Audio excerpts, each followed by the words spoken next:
dul qadın və miskinlərin ehtiyacı üçün çalışan insanlar Allah yolunda döyüşən mücahidlər kimidirlər. Yorulmadan namaz qılan, iftar etmədən oruç tutan kimidir.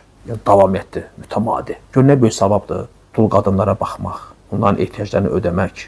Miskinlər üçün, dul qadınlar üçün gərək insan xeyirxah olsun. Onların yardımı üçün həmişə çalışsın, səy göstərsin. Kim belə səy göstərərsə, onlar üçün. Allah yolunda vuruşan mücahid kimidir, Allahu Akbar. Bilirsən, mücahid çox, yəni onun savabı, mükafatı böyükdür, əgər şəhid olarsa, düzdürmü?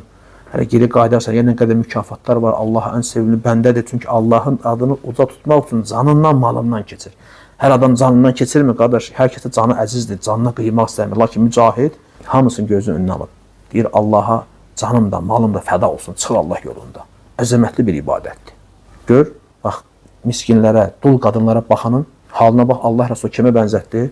Mücahidlərə. Həmçinin, necə ki, hədisin davamında deyir, gecələri namaz qılana bənzətdi, dayanmadan. Və həmçinin də gündüzləri oruçlarına bənzətdi, dayanmadan. Deməli, əzəmətli ibadətdir, əzəmətli bir əməldir. Bu şeydə hamı gərək yardımlaşsın, köməkləşsin və bacardığın qədər də Allah yolunda xərclə.